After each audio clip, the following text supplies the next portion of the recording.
Bismillahirrahmanirrahim. Assalamualaikum warahmatullahi wabarakatuh. Sebelumnya mungkin dipersilahkan kepada seluruh peserta Musykerwil 4 untuk masuk ke dalam ruangan.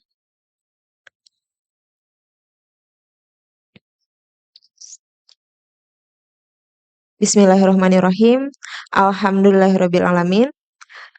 Puji syukur kita panjatkan kepada Allah Subhanahu wa taala, yang mana atas izinnya lah dan atas kemudahannya lah kita semua alhamdulillah bisa diberikan rezeki untuk berkumpul dan bertatap muka di tempat yang Masya Allah nikmat di hari ini.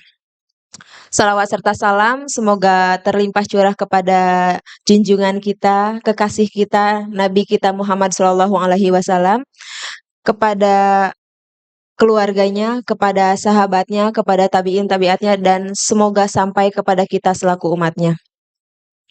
Saya ucapkan terima kasih juga kepada tim acara dan MC yang sudah mempersilahkan kami untuk duduk di depan. Mungkin saya sebagai moderator akan mendampingi Bapak pemateri di hari ini.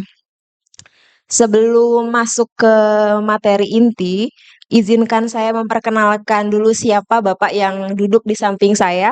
Karena kan katanya peribahasanya tak kenal maka kenalan gitu. Izin memperkenalkan Pak, nama lengkap Bapak Haidar Yamin Mustafa SH MH, mungkin dipanggil Bapak Haidar ya Pak ya. Pak Haidar ini lahir di Cirebon, saat ini menjabat sebagai Ketua Tim Penguatan Kerukunan Umat Beragama, Hukum dan Reformasi Birokrasi, Kantor Wilayah Kementerian Agama Provinsi Jawa Barat, yang mana kantornya ada di Jalan Jenderal Sudirman nomor 644 Bandung. Alamat rumah di Marga Asih, Kabupaten Bandung. Jadi alhamdulillah ya Pak, mungkin jaraknya ya lumayan lah. Baik, saya pribadi walaupun memang belum pernah bekerja, maksudnya secara pribadi ya, secara pribadi bukan kelembagaan, belum pernah bekerja sama dengan Kemenag, tapi rasanya saya sudah tidak asing, kata Bapak. Alhamdulillah, mungkin ini jadi agenda yang kesekian kalinya antara Kemenag dengan Nasyatul Aisyah, dan saya yakin ini bukan hanya sekedar kebetulan, tapi Nasyatul Aisyah sebagai organisasi perempuan yang berperan aktif dalam berdakwah dan mengembangkan nilai keislaman kepada masyarakat, serta meningkatkan mutu ilmu penguatan baik dari segi spiritual, intelektual maupun jasmania. Saya yakin Kemenag itu berharap kita bisa menjadi salah satu agen untuk menyampaikan beberapa nilai-nilai yang diharapkan sampai kepada masyarakat. Ya mudah-mudahan beberapa tujuan itu bisa tersampaikan ya Pak, bisa terrealisasi, bahwa kita yang ada di sini ini bisa menjadi agen penyampai gitu ya, yang mencerdaskan masyarakat. Baik, biar tidak berlama-lama dan rasanya peserta juga sudah cukup penuh dan cukup siap untuk menerima materi hari ini. Kita sambut materi hari ini yang bertemakan moderasi beragama dalam mewujudkan Jabar Juara. Dipersilahkan kepada Pak Haidar. Bismillahirrahmanirrahim. Assalamualaikum warahmatullahi wabarakatuh.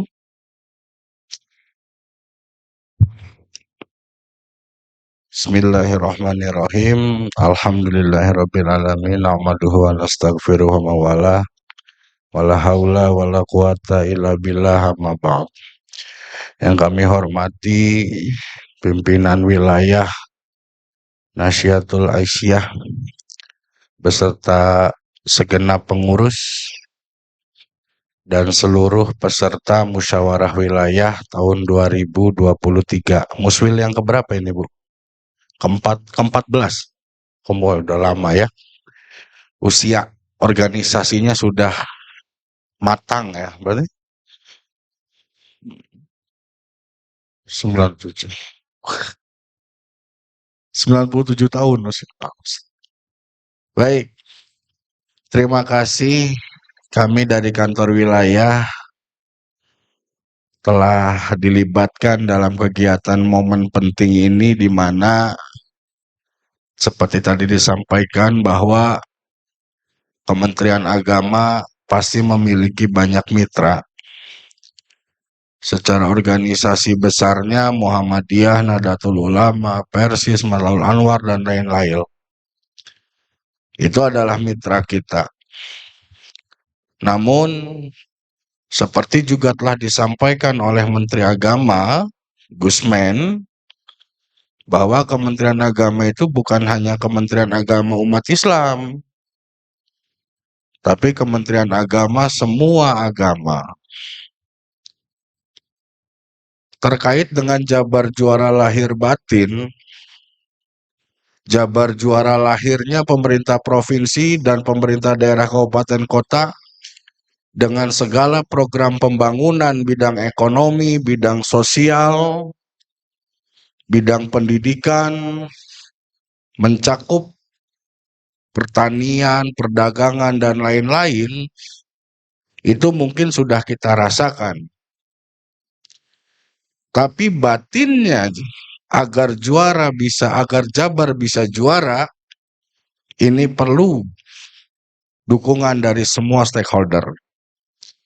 Di samping instansi vertikal Kementerian Agama, ada umat yang harus dibina, ada warga masyarakat yang harus diberikan pemahaman agama, tentunya melalui organisasi keagamaanlah media yang paling tepat. Oleh karena itu, ketika Jabar juara hanya lahir batinnya tidak ada, seperti Pak Gubernur bilang, kita merasakan kemenangan hanya untuk di dunia saja. Tapi tidak bisa merasakan nikmatnya dunia sambil kita bisa nikmat juga beribadah dan mengamalkan ajarannya. Sekedar gambaran potret di Jawa Barat. Next slide berikutnya, Kang. Jumlah pemeluk agama Islam 42.589.000 sekian. Jumlah penduduk pemeluk agama Kristen 2 juta, hampir 2 juta setengah. Jumlah pemeluk agama Katolik 300.000 sekian, Buddha 200.000 sekian, Hindu 44.000 sekian, pemeluk agama Konghucu dan lainnya 13.000 sekian. Sudah dapat dipastikan Muslim adalah yang dominan.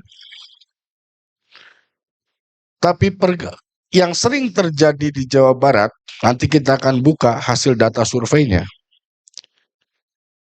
bahwa potensi konflik untuk menjaga agar Jabar tetap juara batinnya itu masih sangat tinggi di pendirian rumah ibadah.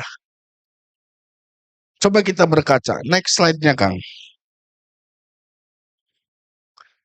Masjid 58.627. Secara rasio dari 42 juta itu 1 berbanding 700. Ini belum terhitung musola, belum terhitung langgar, belum terhitung juga masjid-masjid yang ada di dalam kampus, yang ada di perkantoran, yang ada di mal-mal itu belum termasuk. Jumlah gereja 494 dengan rasio satu gereja 5.000 orang. Katolik hanya 58, katedral itu rasio satu rumah ibadah 5.000 orang. Vihara, pura, dan kelenteng. Bahwa kita sudah memasuki era 2023, pertumbuhan jumlah penduduk pun meningkat, maka dengan sendirinya kebutuhan rumah ibadah pun pasti akan meningkat. Berdasarkan survei yang dilakukan oleh Setara Institute yang dirilis pada tahun 2022, 2021 Jawa Barat menempati posisi tertinggi kebebasan beragama dan berkeyakinan dengan 40 kasus pelanggaran. Saya harus bicara ini kepada kita semua karena saya menganggap ibu-ibu, mbak-mbak sekarang adalah tokoh, di mana harus mengambil peran.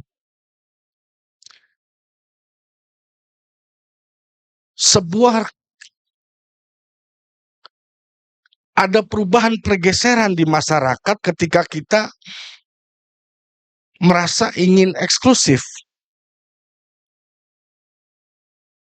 Kenapa saya katakan seperti saya mungkin di pertemuan sebelumnya saya pernah katakan, ketika dulu kita bertetangga dengan yang non-muslim itu adalah hal yang biasa. Namun kenapa ketika saat ini kita bertetangga dengan orang yang non-muslim kita merasa ada hal yang mengganjal. Bahkan lebih dari itu. Muncul sekarang banyak perumahan-perumahan syariah. Betul ya Bu ya? Perumahan-perumahan yang muslimah. Bukan muslimah. Agamis lah ya.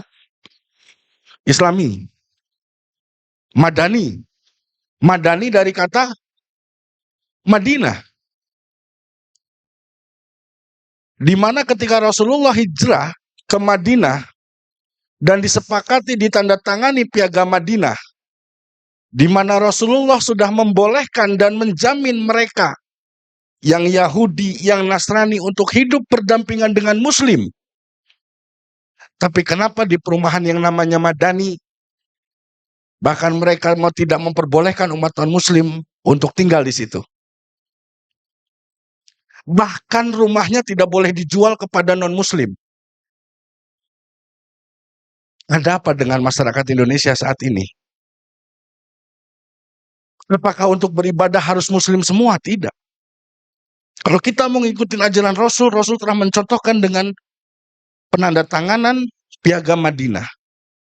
Di mana di Madinah bisa hidup orang non-Muslim berdampingan beribadah dan orang Yahudi, Nasrani mereka bisa berdampingan.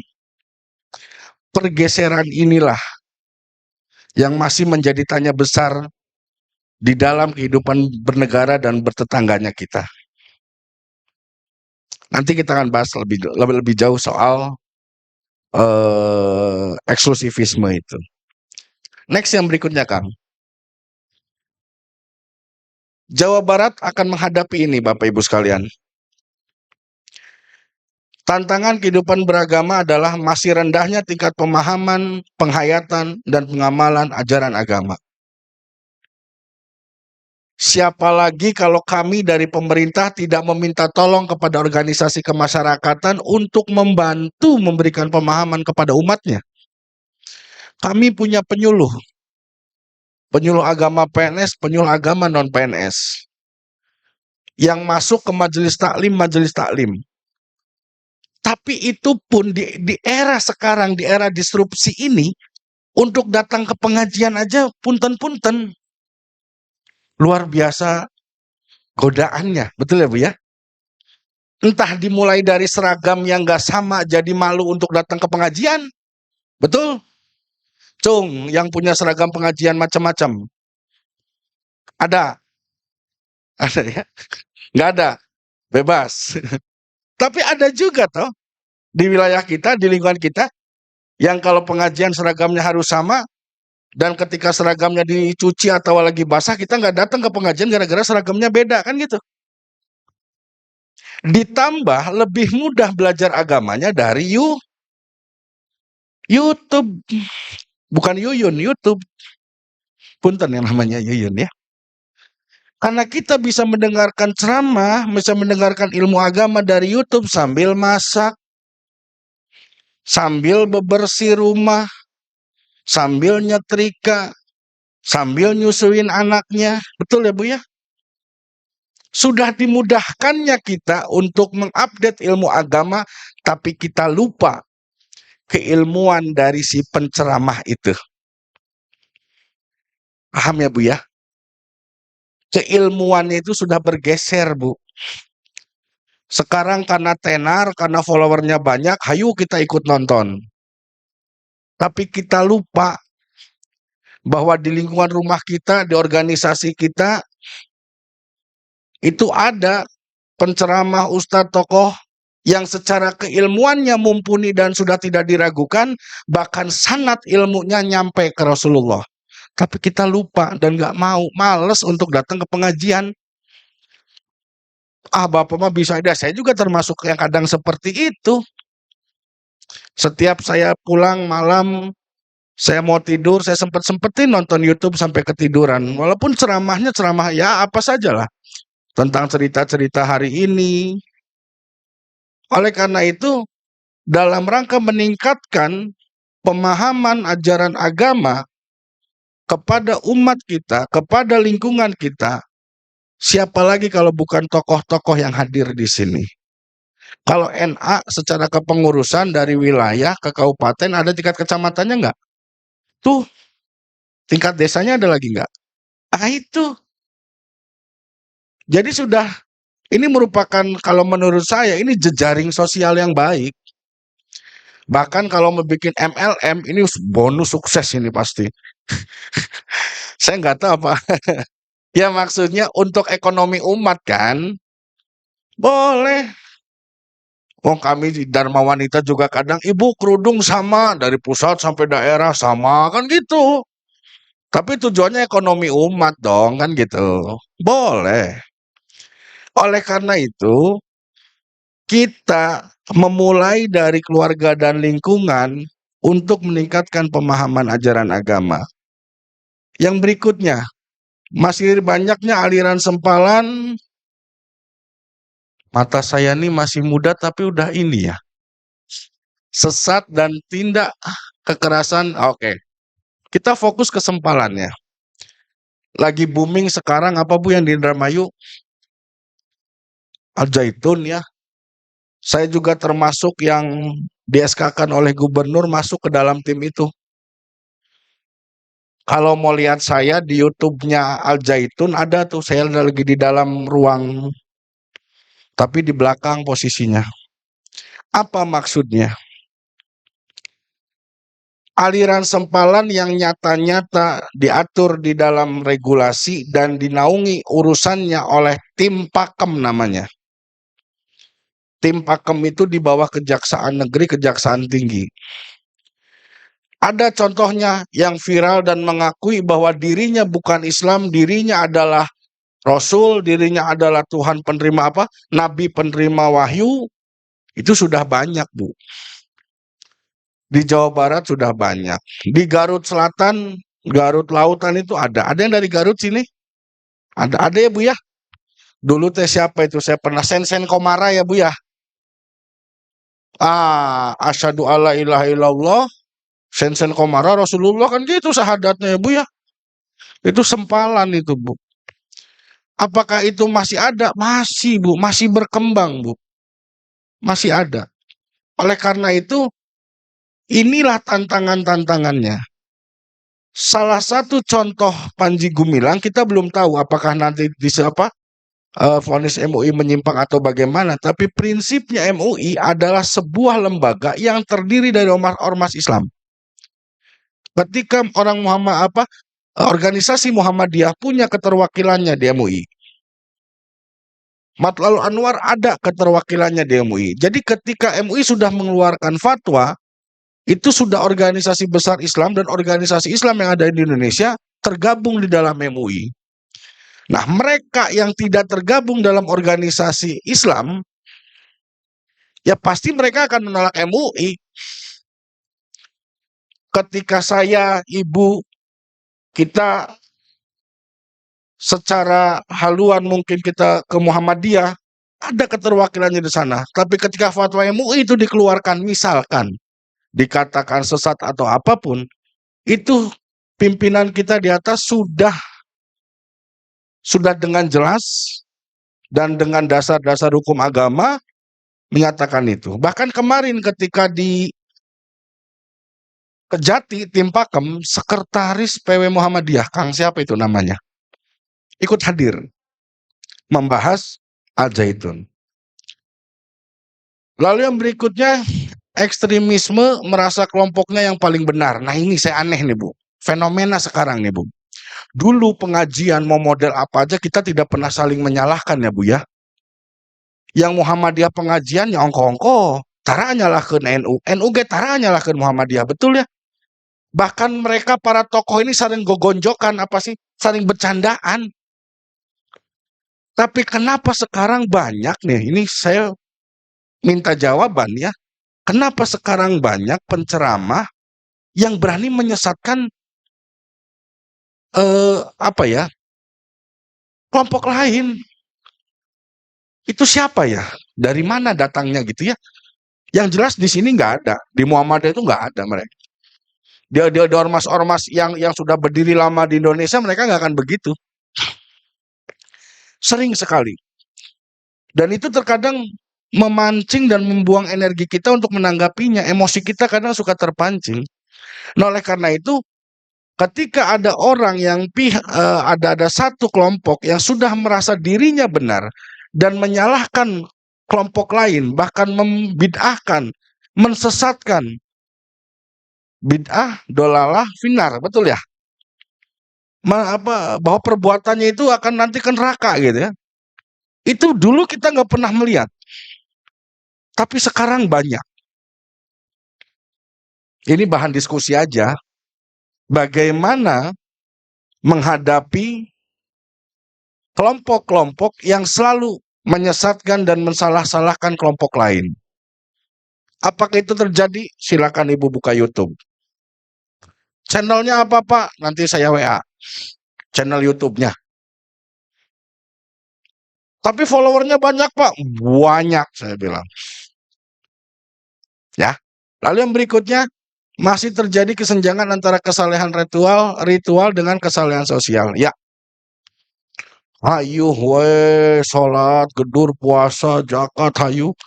Makanya ketika Habib siapa itu yang trending di YouTube apa di Instagram itu. Asegap Japar Habib siapa ya? Habib Jafar ya. Ketika ditanya apakah musik haram gitu ya. Musik yang haram itu adalah suara alat makan kita. Ketika kita sedang makan tapi tetangga kita kelaparan. Tuh. Bagus filosofinya menurut saya. Ditanya musik haram atau tidak, dijawabnya bahwa musik yang haram itu adalah suara dari alat makan kita, sedangkan tetangga kanan kiri kita lapar. Terjemahkan tuh Bu. Masih terjadi kesenjangan antara kesalehan ritual dengan kesalehan sosial. Clue-nya, kata kuncinya, apakah musik haram? Musik yang haram adalah suara alat makan kita yang didengar oleh tetangga yang sedang lapar. Terjemahkan. Yang berikutnya, belum optimalnya pembinaan keluarga sejahtera sakinah. Ibu, Kementerian Agama ini sudah diwanti-wanti bagi yang mau menikah itu wajib mengikuti BIM-WIN. Apa? Bimbingan perkawinan. Kita hanya berharap BIM-WIN itu jangan sampai lebih dari sekali. Maksudnya apa Pak? Ya kalau 2 kali berarti 2 kali ke KUA kan gitu. Betul nggak? Pelatihan BIM-WIN kita berharap kita ikuti hanya 1 kali. Tapi kenyataannya antusias masyarakat untuk mengikuti BIM-WIN gitu-gitu wae. Mohon maaf Bapak Ibu, di agama lain khususnya Katolik, kalau mau menikah, menghadap dulu dengan pastornya, dicari tahu, dinasehatin, Ai kita mah malam jadian besok KUA, kan bingung. Hari ini chattingan, besok janjian, minggu depan seserahan, kan gitu. Oleh karena itu, bulan. Oleh karena itu, organisasi wanita harus mulai menanamkan nilai-nilai keluarga sakinah. Karena fasilitasi keluarga sakinah yang diselenggarakan oleh Kementerian Agama belum didukung oleh masyarakat sepenuhnya. Mereka hanya menyiapkan keluarga itu dari aspek ekonomi. Pokoknya nanti aku mah maunya pestanya nih ya, warna nuansanya pink. Rumah paling tidak di Kota Baru Parahyangan. Mobil roda 4, AC-nya 6. Itu aja yang dipikirin. Jengkolotna kayak gitu, Bu. Datang lelaki anu make peci, baju koko, mau ngapelin, baru ngobrol 15 menit, aham. Atuh santri teh pulang. Tapi kalau yang datangnya naik Avanza, Veloz, sok we jalan. Martabak dibawa. Ya Bu ya, kita lupa menanamkan nilai-nilai keluarga sakinah kepada calon mempelai. Ambil peran itu. Kementerian Agama sudah terus, bahkan bersertifikat Bu, bayangin coba. Yang sudah ikut BIMWIN itu bersertifikat. Jadi kalau ibu sertifikatnya ada 2, bingung saya ya. Karena hanya 1 aja ya. Amin. 1 atuh. Neng yang di belakang udah ikut BIMWIN belum? Baris 2? Belum? Ikut bimbingan perkawinan belum? Oh, udah. Yang belakangnya? Sudah.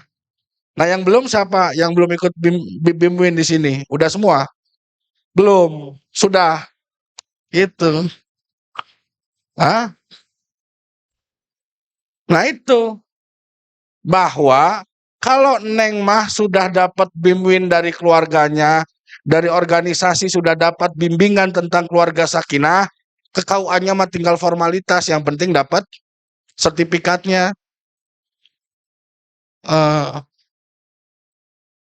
Pak, saya dulu udah, tapi hilang, boleh BIMWIN lagi? Jangan. Udah gitu ya. Berikutnya nih, apa? Punten, next. Ini tantangan ya Bu ya. Saya hanya bicara apa yang ada di sekitar kita saja. Next berikutnya, slide berikutnya. Yang berikutnya adalah politik identitas. Bapak Ibu punten, hampir semuanya pejabat tidak berani berbicara tentang politik identitas. Siapapun. Tapi saya berani. Kenapa? Karena politik identitas itu tidak semuanya jelek. Apa sih arti politik identitas? Politik identitas adalah istilah mengacu pada praktek politik yang berfokus pada identitas kelompok, seperti ras, agama, jenis kelamin, dan orientasi seksual, sebagai alat untuk memperoleh pengaruh politik dan kekuasaan. Pengaruh dan kekuasaan. Sekali lagi, politik identitas itu baik, tapi terkadang jelek. Baiknya, ketika politik identitas dapat membantu untuk memperjuangkan hak-hak kelompok terpinggirkan. Bapak Ibu-ibu sudah tahu partai politik kita ada berapa nanti di pemilu? Sudah tahu belum? Belum ya? Saya kasih contoh aja, ada namanya Partai Buruh. Mereka pakai identitas tidak? Identitasnya apa? Buruh. Coba dilihat, politik identitas dapat membantu untuk memperjuangkan hak-hak kelompok terpinggirkan. Jadi politik identitas ini tidak harus agama saja. Betul ya? Yang penting politiknya itu menggunakan politik duniawi, jangan bawa-bawa urusan akhirat, gitu aja kunciannya. Jangan saling menyalahkan ini ajaran salah, itu ajaran salah. Tapi bagaimana kita politik berdasarkan nilai-nilai agama, boleh. Namun dalam banyak kasus, politik identitas juga dapat menimbulkan bahaya bagi keberagaman dan persatuan masyarakat. Apa maksudnya ini? Ketika sudah merasa mengkampanyekan partainya adalah partai yang paling benar, partai yang paling islami, partai yang paling melaksanakan ajaran Quran, itu sudah mulai terpecah, Bu. Jadikanlah partai sebagai kendaraan untuk masuk ke parlemen dan di sana memperjuangkan hak-hak konstitusinya. Saya pernah bicara kalau tidak salah di forum sebelumnya. Hizbut Tahrir Indonesia ketika dibubarkan, saya orang yang setuju. Kenapa? Kalau memang Hizbut Tahrir itu memiliki banyak massa, memiliki pemikiran tentang sebuah ideologi, masuklah ke parlemen. Buatlah sebuah partai. Karena untuk merubah atau menyuarakan aspirasi masyarakat ataupun memperjuangkan idealisme pahamnya hanya ada di forum parlemen. Jangan di jalanan, jangan underground. Suarakan, masuk ke parlemen. Kalau memang masanya yang katanya banyak. Oleh karena itu, politik identitas terkadang memberikan untung, tapi terkadang juga bisa menimbulkan bahaya. Berikutnya, Kang, next.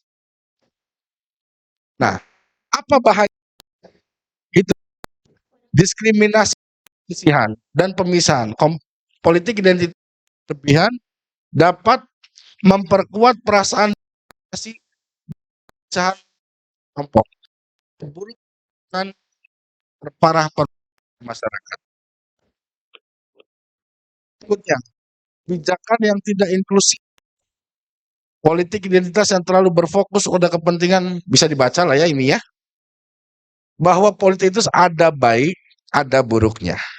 Berikutnya Kang, kita masuk di quick aja, dipercepat aja. Next slide.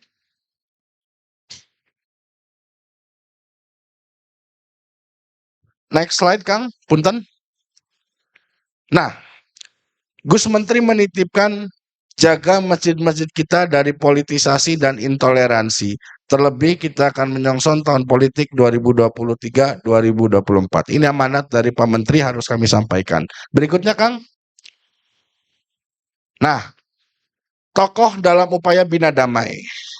Sekali lagi, Bapak Ibu sekalian, ibu-ibu yang hadir di sini kami anggap adalah sebagai tokoh di masyarakatnya. Bagaimanapun, untuk masuk ke dalam organisasi Nasyiatul Aisyah adalah sebuah pilihan.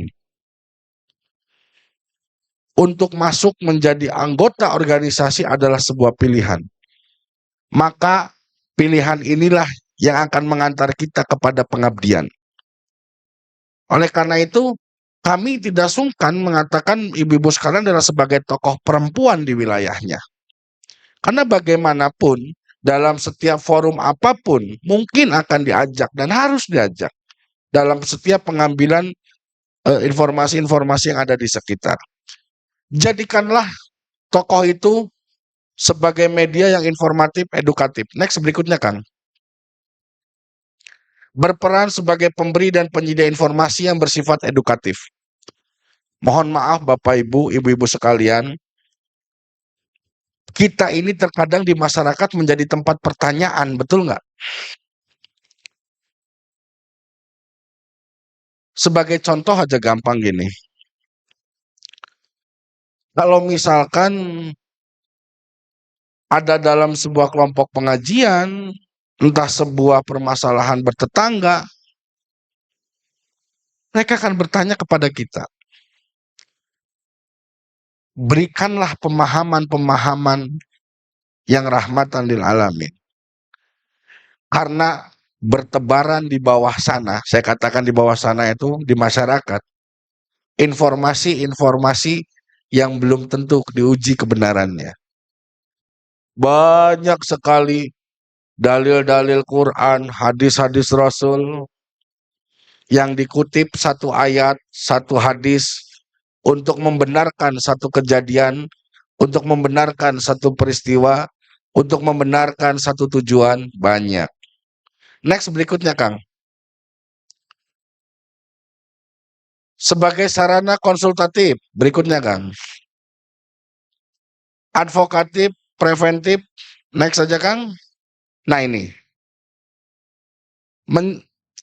Peran tokoh yang pertama menjaga ini kita nggak usah ini, kita baca aja lah ya ini mah ya. Pokoknya mah Bapak Ibu tokoh tong memperkeruh suasana di lingkungan masyarakat, ademken umat. Next coba slide berikutnya. Ini slide yang akan saya tampilkan sedikit. Next berikutnya, boleh? Mana? Ini udah habis ya? Tadi kirim 3 slide kalau nggak salah. Ini nggak usah. Ini nggak usah. Ini karena keluarganya udah ini semua, sudah oke. Nah ini, dinamika kerukunan di Jawa Barat. Berikut slide, next slide.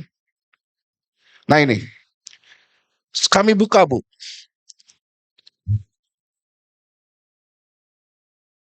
Bapak Ibu jelas membacanya? Saya yang nggak jelas malah ya.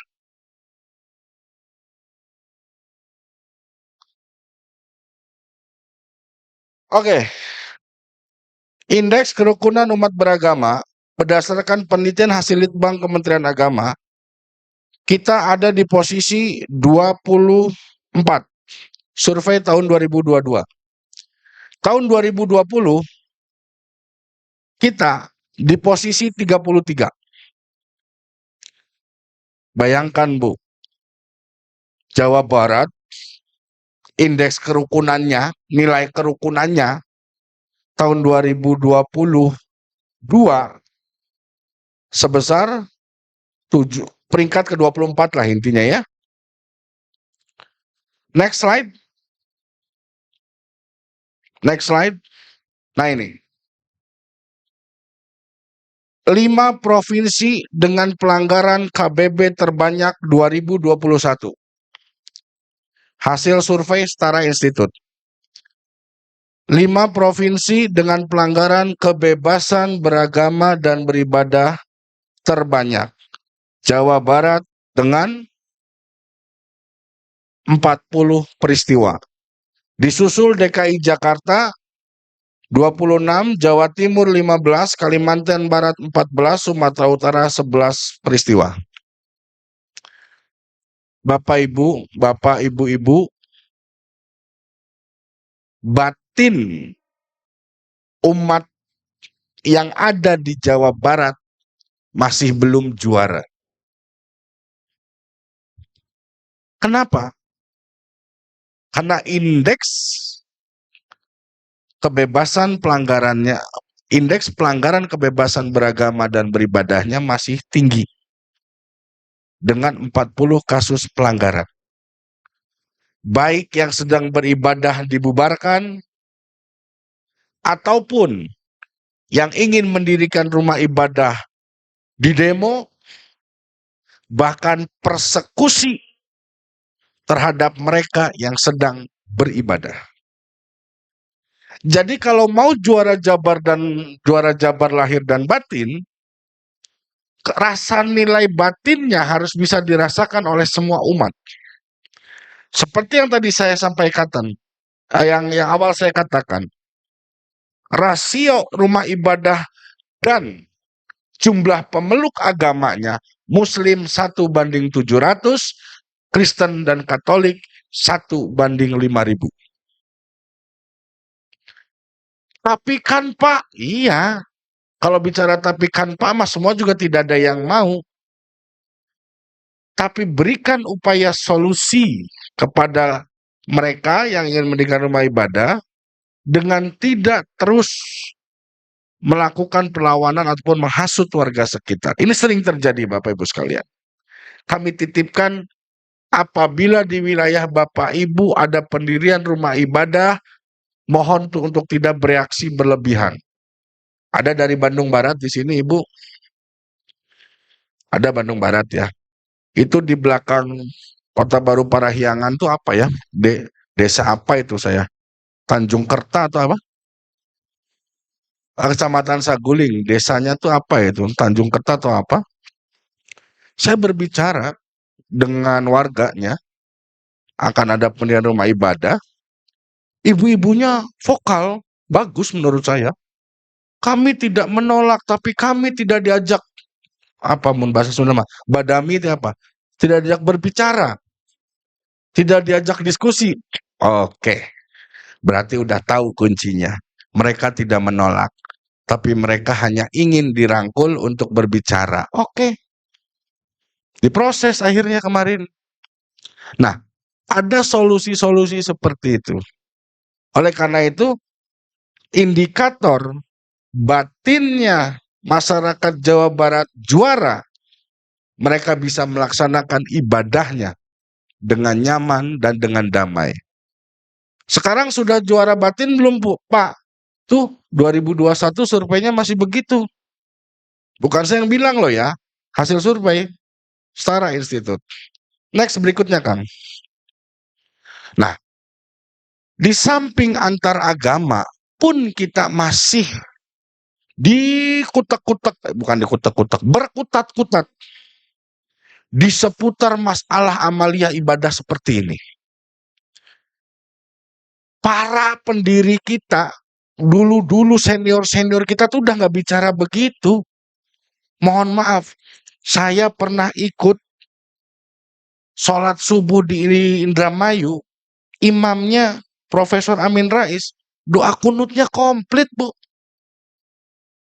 Kami sudah tidak meributkan itu. Tapi kenapa ke orang-orang sekarang yang baru-baru mempeributkan itu?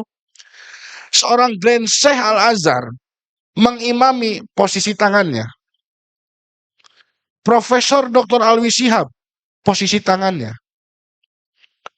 Oleh karena itu, pahamilah bagaimana agama yang kita anut itu diterapkan di belahan dunia lain. Itu poin pentingnya. Next, slide berikutnya. Banyak. Mereka punya mazhab, mereka punya pilihan, mereka punya dalil, dan itu dimungkinkan. Berikutnya. Sebagian besar Muslim Indonesia menolak untuk mengatakan najis adalah haram untuk disentuh atau harus bebersih sampai 7 kali. Bahwa kemudian, Islam diterapkan di agama lain seperti ini, dan mungkin ada yang menerapkan juga di Indonesia, itu bukan hal yang baru, tapi mereka memiliki alasan dan dasar yang kuat. Next, berikutnya. Coba kita lihat.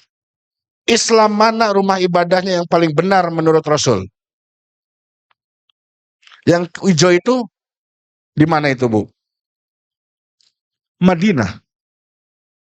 Yang kanan itu? Yang bawah Kudus. Yang kiri ini umum, kompleksnya juga begitu modelnya. Apa kita masih mau mempeributkan hal yang begini? Tapi ada di luaran sana yang merasa Islamnya benar dan menyalah-nyalahkan di antara yang itu. Omat. Next A. Ketika Katolik sama-sama mereka beribadah dengan ritual yang berbeda. Yang kanan Katolik Jawanis, yang kiri Kuskupan. Next A. Next. Bunda Maria dikategorikan di dalam Islam di Jawa dengan dia Maria Ibu Ganjuran. Next berikutnya. Kristen pun sama. Jadi bahwa agama bisa berakulturasi dengan budaya ini, Bu. Ya, Bu ya.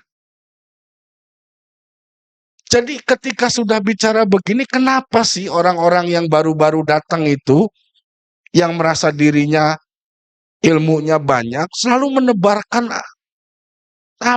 pesan-pesan yang membenci orang lain. Sedangkan ini ada akulturasi budaya tadi saya katakan.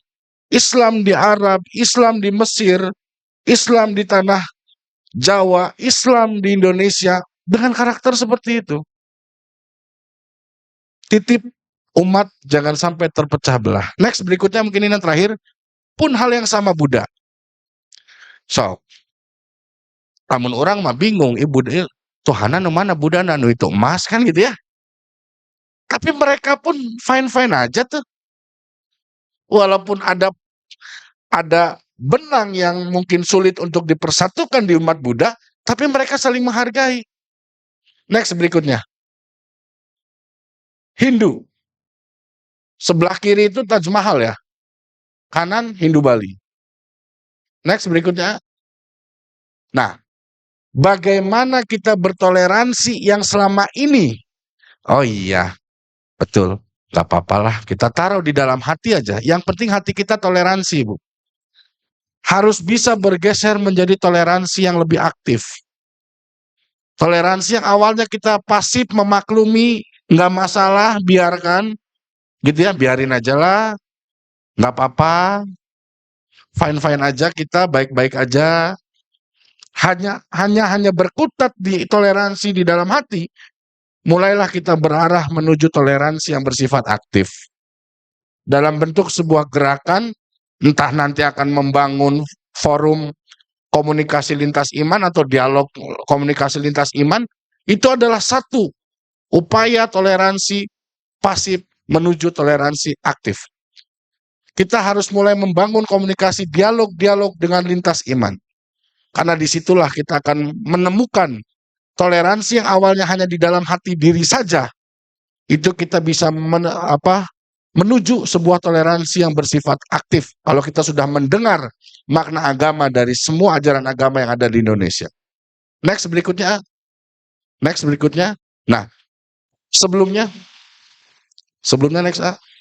Nah, kita susah menemukan yang seperti ini. Bahkan negara harus membuat sebuah miniatur kampung-kampung kerukunan, kampung-kampung moderasi yang mana dulu tumbuh dengan sendirinya. Ada orang Bandung di sini, ada orang kota Bandung pernah main ke jalan lengkong kecil, di situ ada gang Ruhana, berdiri, belum pernah. Berarti Bandungnya rada kasisi. Di mana ada gereja Pantai Kosta, di belakangnya masjid, sebelah masjid vihara. Ketika kami berdiskusi dengan para tokoh, apakah ini direncanakan, Pak? Tidak. Semua Tuhan yang mengatur. Nah, hajuk ayeuna urang kudu nyeun ngahaja masjid vihara ke gereja pura di dalam satu kawasan. Bali punya Puja Mandala, Jawa Barat Karawang punya kawasan Resinda. Silakan, bisa kita membuat kampung-kampung toleransi sebagai simbol bahwa wilayah kita adalah wilayah yang rukun dan damai. Next berikutnya, ilmu itu untuk memuliakan diri sendiri, adab untuk memuliakan orang lain, carilah ilmu dengan adab, beradablah dengan ilmu. Itu dapat kami sampaikan, semoga bermanfaat, dan terima kasih atas perhatiannya. Wallahul muwaffiq ila aqwamit thoriq. Assalamualaikum warahmatullahi wabarakatuh. Waalaikumsalam warahmatullahi wabarakatuh. Terima kasih banyak Pak untuk pemaparan materinya. Mungkin tadi kalau dilihat ya, katanya harapannya kita sebagai apa namanya, Nasyiatul Aisyah itu sebagai organisasi, bisa menjadi salah satu jembatan gitulah ya Pak ya, untuk bagaimana kita sebagai masyarakat menjaga ketertiban, menjaga toleransi gitu. Karena ya urusan beragama itu, ya bagimu agamamu, bagiku agamaku gitu. Jadi kalau urusan bergaul, urusan berkawan itu mudah-mudahan kita masih bisa ya dengan siapapun nggak masalah gitu. Baik, mungkin untuk biar kita bisa semakin menggali berbagai pertanyaan atau maksudnya rasa penasaran, agar lebih apa ya, hari ini tuh nggak cuma dapat pemaparan, nggak cuma sekedar bertanya-tanya, tapi juga bisa dapat jawabannya langsung. Mungkin dipersilakan ya Pak, sekitar 15 menit untuk, sesi tanya jawab. Sesi satu, mungkin kita buka untuk 3 penanya terlebih dahulu. Kalau seandainya nanti masih ada waktunya, kita akan lanjut ke sesi selanjutnya. 3 pertanyaan akan saya tampung terlebih dahulu, nanti dijawab sekaligus. Kepada peserta, dipersilahkan untuk yang mau bertanya angkat tangannya.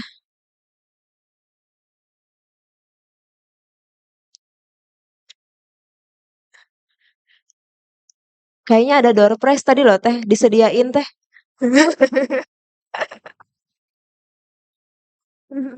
Oh, 1, terus ada lagi?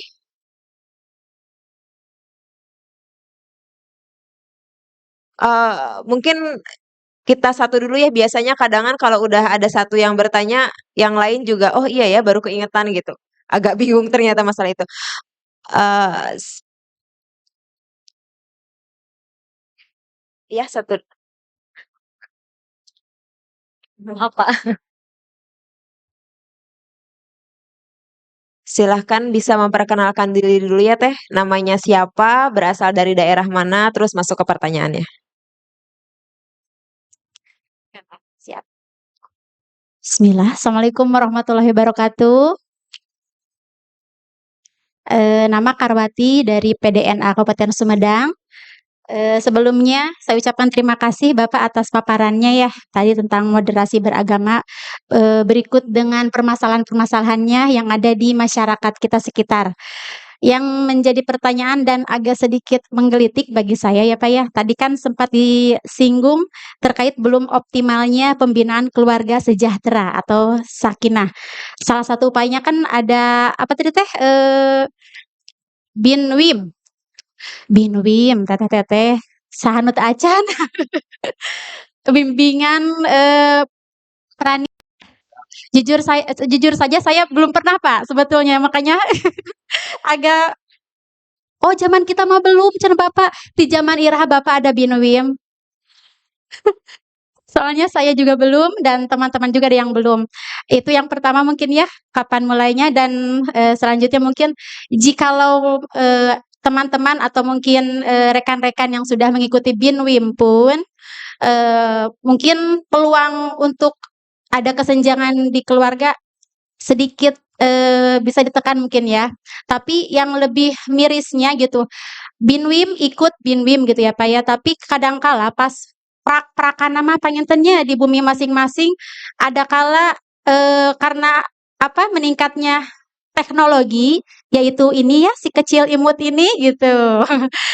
Dengan adanya kehadiran gadget gitu, kadang kala meskipun sudah diberikan arahan dalam suatu lingkungan rumah tangga gitu, yang seharusnya mungkin dalam Binwim dipaparkan mungkin, adab-adab atau ketika kita di rumah seperti apa dengan lingkungan keluarga atau mungkin nanti Bapak boleh sedikit dipaparkan seperti apa Binwim teh apa aja yang kan ya Pak ya? Biar nggak jerawatan ya Pak ya kita. Terus yang tadi selain, ingin dipaparkan sedikit, karena tadi kebalik lagi ke gadget, jadi yang jadi permasalahan teh, meskipun ikut BIMWIM gitu, banyak kendala, ada kalanya kita berkumpul tapi kita jauh seperti itu, karena adanya gadget ini gitu. Jadi, apakah di BIMWIM itu ada juga nggak gitu maksudnya, peraturan atau mungkin, nasihat-nasihat seperti apa sih, adabnya kalau kita lagi berkumpul berkeluarga seperti itu? Karena ada positif dan negatifnya ya Teteh-teteh ya. Mungkin dengan gadget kita dapat, mengakses informasi lebih cepat, tapi ada kalanya mungkin yang jadi kendala, di rumah kita dekat tapi merasa jauh. Seperti itu enggak Teteh-teteh? Aranteng gitu ya dari mulai ayah, ibu, anak, dan teman-temannya seperti jadi mulai bergeser gitu Pak, rasa, apa, ke keakrabannya seperti itu. Meskipun iya ada dekat-dekat tapi kurang merasa dekat karena mempunyai dunianya masing-masing melalui gadget ini. Mungkin itu Bapak, hatur nuhun kana waktosna. Wassalamualaikum warahmatullahi wabarakatuh. Langsung respon? Ya. Langsung direspon ya Bu ya. Jadi bimbingan perkawinan atau yang disingkat BIMWIN untuk calon pengantin, itu jadi si calon pengantin pria dan wanita itu hadir bersamaan. Intinya mah mendapat usia tentang bagaimana berkeluarga, apa yang mungkin kendala masalah yang bakal muncul dan bagaimana menyikapi masalah itu di dalam sebuah keluarga. Oleh karena itu, setahu saya pelaksanaan BIMWIN itu antara 1 sampai 3 hari dan bertempat di kantor urusan agama atau Kemenak. Dulu sebetulnya pelatihan itu sudah ada, cuma karena kita ngurusnya lewat Palebe, jadi nggak diurusin yang kayak gitunya. Sekarang mah mau lewat Lebege kudu. Dulu kan Lebe yang ngurus ya. Jadi tahu-tahu Pak apa petugas pencatat nikahnya langsung datang ke rumah, we ujug-ujug gitu ya. Kitanya sibuk nyari yang lain. Nanti mah enggak. Bahkan di Kabupaten Bandung Barat itu termasuk yang rutin menyelenggarakan bimbingan perkawinan. Betul, ya Bandung Barat ya. Oleh karena itu, manfaatkan itu. Memang secara waktu dan kualitasnya saya yakin tidak akan maksimal hanya dalam 1 atau 3 hari. Tapi dengan forum yang dibarengin antara calon pengantin pria dan wanita, di situ mereka harus saling mengerti. Kalau di kita mah mungkin semacam karena saya juga dulu tidak ikut BIM-Win, Bu. Saya langsung BIM SER aja lah yang penting malah dulu gitu ya. Nah, sama seperti Ibu. Cuman sekarang itu dirasa penting karena banyaknya tingkat perceraian di usia muda pernikahan. Termasuk stunting di dalamnya juga program Kementerian Agama. Oleh karena itu, yang dibahas di dalamnya ada stunting, bagaimana kesehatan anak, bagaimana kalau misalkan kita mau menunda kehamilan dan lain-lain itu dibahas. Oleh karena itu, dirasa kurang materi tentang bimbingan perkawinan karena sejatinya bimbingan perkawinan ini mengadopsi nilai-nilai agama. Bagaimana seorang istri berperilaku kepada suaminya gitu. Bagaimana seorang suami berperilaku kepada istrinya. Kalau masalah gadget mah sama, Bu. Saya juga kalau udah pulang ke rumah pengen ngobrol sama anak agak susah. Betul. Cuman kita harus tahu konsekuensi kita memberikan gadget kepada anak. Kita sudah memberikan dunia beserta isinya kepada anak kita ketika kita sudah memberikan gadget. Omat. Kita sudah memberikan informasi seluruh dunia kepada anak kita, baik yang buruknya, yang jeleknya, yang XXX-nya. Sekali lagi, Omat nih. Makanya saya menerapkan anak saya kunci aplikasi yang digunakan. Setiap dia mau menginstal aplikasi apapun, ada notifikasi ke saya. Sebelum saya approve, dia nggak akan bisa menginstal aplikasi itu. Termasuk jejak YouTube-nya pun saya bisa lihat. Nah, anak kita lebih pinter, cik ibuna lebih pinter deui. Itu aja kunciannya mah. Anak kita pergi kemana aja seharian, ibu nggak harus pusing. Ambil handphonenya, buka Google-nya, cari lini masa. Lini masa itu menceritakan anak ibu pergi kemana aja dalam hari itu. Mau dibuka buat pelajaran. Nanti ibu buka HP Bapak lagi. Ya, bukan hariwang anak, hariwang suami. Ya. Jadi, memang kita ketika sudah mempercayakan gadget kepada anak, kita tidak serta-merta bisa mengontrol saat itu juga, tidak. Saya bisa mengontrolnya malamnya. Saya lihat anak saya dia buka YouTube apa aja bisa, walaupun dari handphone saya loh. Karena akun yang saya gunakan dengan akun anak itu terhubung. Karena saya menerapkan anak saya usianya masih di bawah 17 kan. Jadi butuh bimbingan orang tua dikaitkanlah dengan Google yang ada di saya. Nah, untung anak saya kan kerjaannya kan cuma rumah, sekolah. Itu pun diantar jemput. Nah, yang lini masa yang tadi saya katakan pergi kemana-mana, itu saya tracking untuk istri saya. Tandanya apa kalau gitu, Bu? Sayang, kan gitu. Saya nggak mau istri saya bannya bocor, kelelahan kan nggak mau dong. Itu. Jadi intinya apapun masih bisa kita cari tahu, tapi kita harus lebih mahir, gitu aja. Bisa tanyalah nanti ke yang muda-muda, yang usia punten teteh yang baris ketiga, usia berapa itu? Tahu lini masa Google nggak? Lini masa Google itu kan tahu kan ya? Ah, itu kasih tahu ke ibu ini nanti ya. Oh, ada riwayatnya itu. Ah, pernah ya? Ngecek punya suami. Oh, tuh. Nah, tuh. Jadi jangan merasa kita ini sendirian. Kalau kita bertanya ke orang yang paham tentang IT ataupun informasi, kita bisa. Nah, sudah itu jangan jangan kasih tahu Bapak. Nanti Bapak matiin lini masanya. Nggak ketemu-temu, hayo we di rumah si Bapak. Sudah. Itu, ya itu mungkin ya Bu ya, prinsipnya BIM-Win secara waktu dan kualitas yang disediakan oleh Kementerian Agama sangat kurang. Bisa dibantu dengan program dari NA untuk memberikan nilai-nilai keluarga, kewajiban istri, kewajiban suami, bagaimana berumah tangga. Kalau ini sudah tertanam, BIM-WIN lewat. Dalam artian cuma formalitas saja. Terima kasih, itu aja. Gara-gara BINWIM nih saya jadi sebetulnya mungkin nambah informasi ya Pak. Kalau di NA itu ada Samara Course Pak. Samara Course. Jadi ya mungkin sebetulnya ya jujur aja saya juga nggak ikut BINWIM Pak waktu nikah. Entah saya yang absen atau emang belum ada sih. Ya, entah entah gimana ya, tapi ya alhamdulillah sebetulnya di NA sendiri udah ada Samara Course, jadi ya mudah-mudahan ya Pak ya. Jadi BINWIM itu betul tinggal ngambil sertifikatnya, ilmunya kita ambil sebanyak-banyaknya di Samara Course. Karena kan mungkin kalau BINWIM cuma sekian jam ya Pak ya. Kalau Samara Course mungkin kan bisa berkali-kali ya Kak ya. Untuk selanjutnya masih ada pertanyaan? Oh, iya, silakan penanya kedua.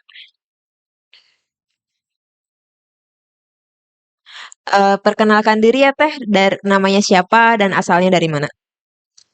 Bismillahirrahmanirrahim. Assalamualaikum warahmatullahi wabarakatuh. Sampurasun. Nah, masih semangat ya Teh ya? Semangat. Perkenalkan, nama saya Dede Sartika dari Kabupaten Kuningan.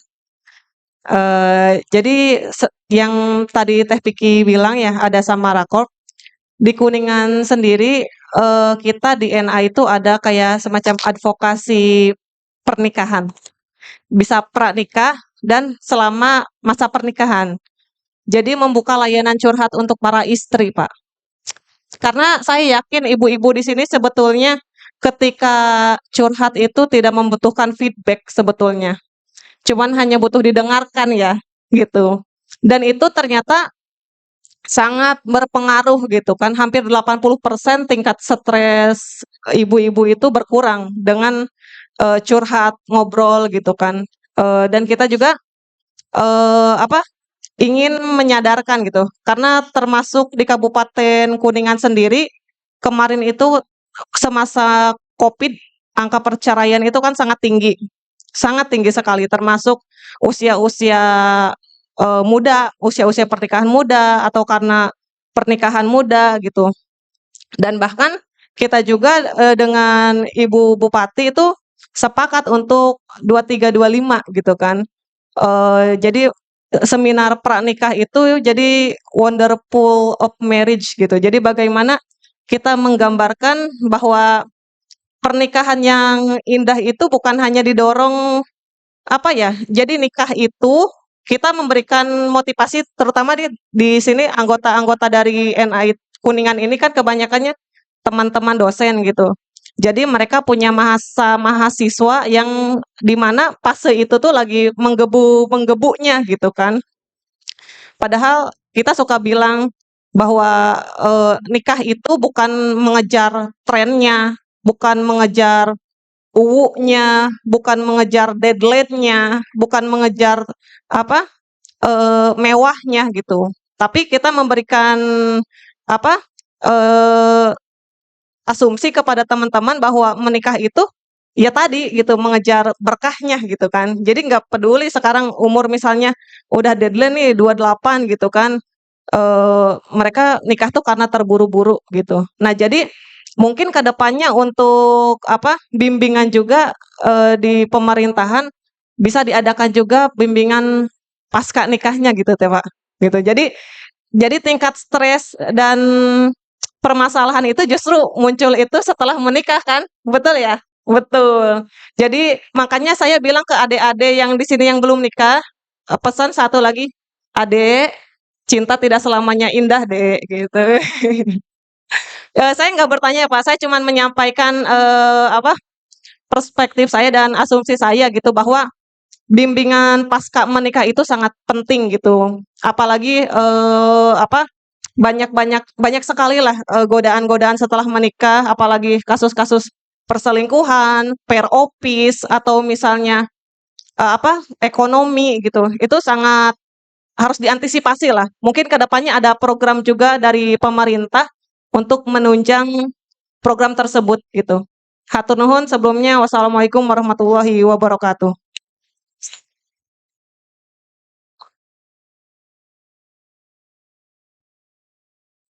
Oh, eh, kayaknya lanjut dulu aja mungkin Pak, biar sekalian ya Pak. Pas jadi nanti 3. Silahkan Teh diperkenalkan nama dan asal daerahnya. Bismillahirrahmanirrahim. Assalamualaikum warahmatullahi wabarakatuh. Warahmatullahi wabarakatuh. Perkenalkan, nama saya Firmawati, asal dari Kabupaten Pangandaran. Izin Pak, saya mau bertanya, berhubung dua rekan saya, dua ayunda tadi sudah bertanya mengenai perceraian dan juga tentang pendidikan pranikah yang ada di ranah hukum privat ya Pak.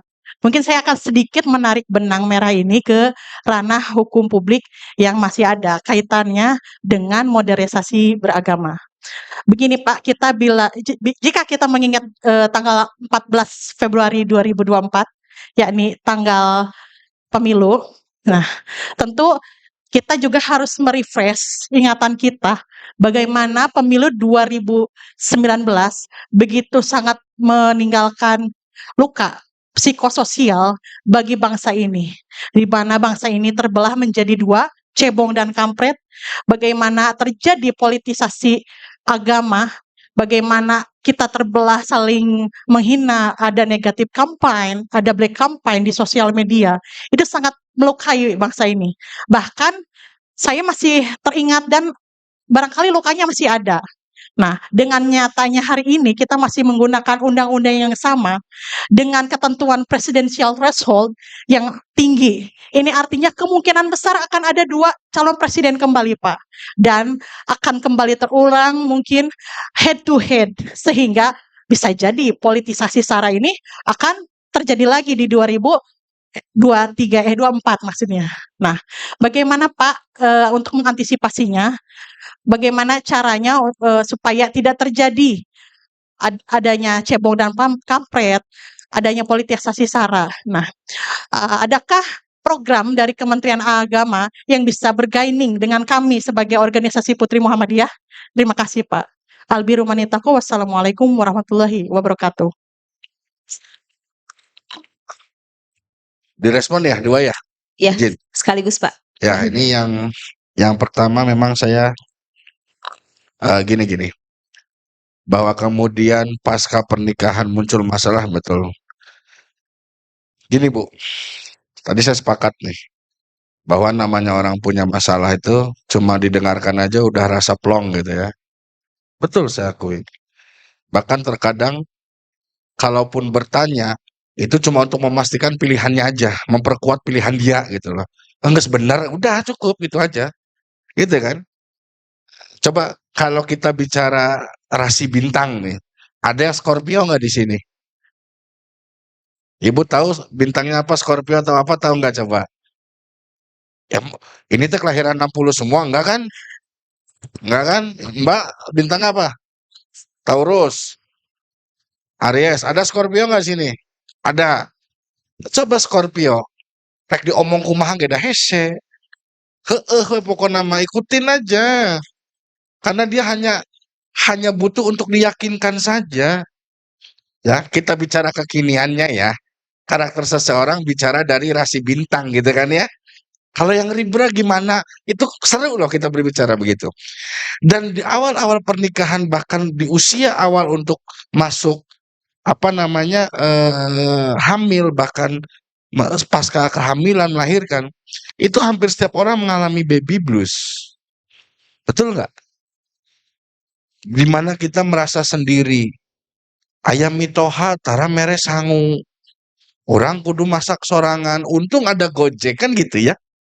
Nah, hal seperti ini memang sering kita alami. Tapi secara kelembagaan kami punya yang namanya BP4. Adanya di mana? Di KUA. Sama di KUA juga. Apakah itu berfungsi? Nah, kembali kita mau tidak ke sana. Karena yang namanya BP4 itu kita membuka apa permasalahan kita kepada konselor lah kalau misalkan dibilang secara profesionalnya mah. supaya saya nggak lupa tadi saya sempat baca BBP4 itu apa gitu ya. Badan Penasehatan Pembinaan Pelestarian Perkawinan. Itu adanya di kantor urusan agama. Jadi ketika orang mau nikah, jadi Kementerian Agama ini dari lahir sampai mati itu diurus, Bu. Gitu loh. Jadi yang lahir udah kita urusin sampai yang nanti punya anak mau gimana rumah tangga sampai balik lagi meninggal dunia ya Kemenag ada di situ. Karena urusannya agama. Bahwa kemudian apa namanya BP4 ini memiliki tugas dan fungsi yang sebetulnya merujukan, tapi terkadang mohon maaf dengan era sekarang mereka langsung memilih lawyer. Dan betul tadi di era COVID kemarin tingkat perceraian tinggi, saya yang termasuk yang diuntungkan. Saya akui, dulu saya lawyer. Cuma setelah jadi PNS saya tidak boleh praktek kan. Saya boleh bersidang hanya mewakili Kementerian Agama saja. Itu banyak yang konsultasi. Kang gini karena apalagi ikut jadi online. Saya bikinin draft gugatan cerainya, saya kirimin, nanti diupload. Lumayan 2 juta, 2,5 juta. Apakah halal? Halal, walaupun saya mau ujung-ujungnya muaranya kan perceraian, tapi kan saya tanya dulu nggak sih yakin kan gitu. Tapi kan kebanyakannya emosi saat itu. Dan ini terjadi biasanya pada perempuan. Pokoknya mah hayang pisah we. Jangan pisah-pisah dulu, saya bilang.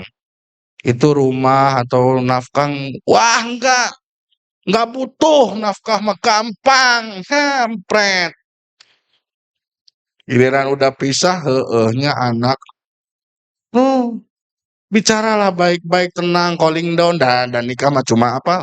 Cerai mah cuma surat. Tapi anak, nafkah kudu dibicarakan. Kenapa? Karena kalau kita yang gugat, nafkah mut'ah, nafkah mut'ah sama madyah idahnya itu tidak dibayarkan oleh laki-laki. Betul kan? Nafkah idah itu nafkah apa itu? Masa tunggu.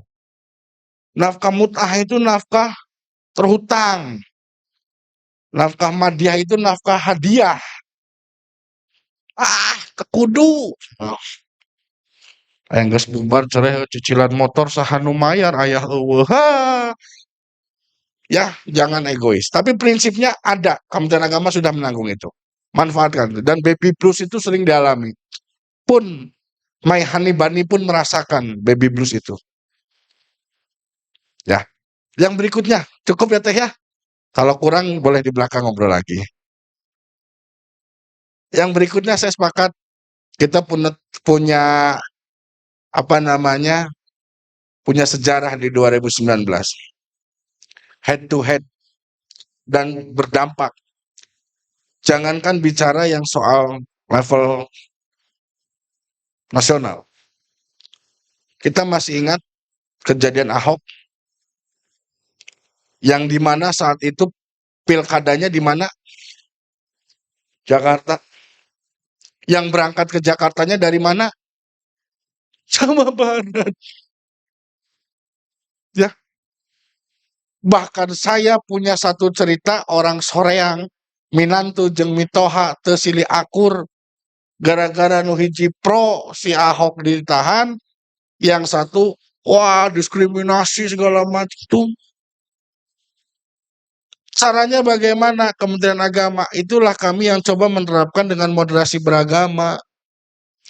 Memberikan cara pandang kepada masyarakat, cara pandang yang wasatiyah, cara pandang yang tengah, yang tidak ekstrim kanan dan tidak ekstrim kiri.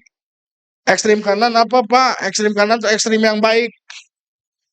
Bukan beragama secara ekstrim, boleh kita beragama secara ekstrim, beribadah secara ekstrim harus. Tapi ketika kita sudah ekstrim terhadap satu paham ajaran agama dan berlebih, itu tidak baik. Ekstrim kiri apa Pak? Itu banyak.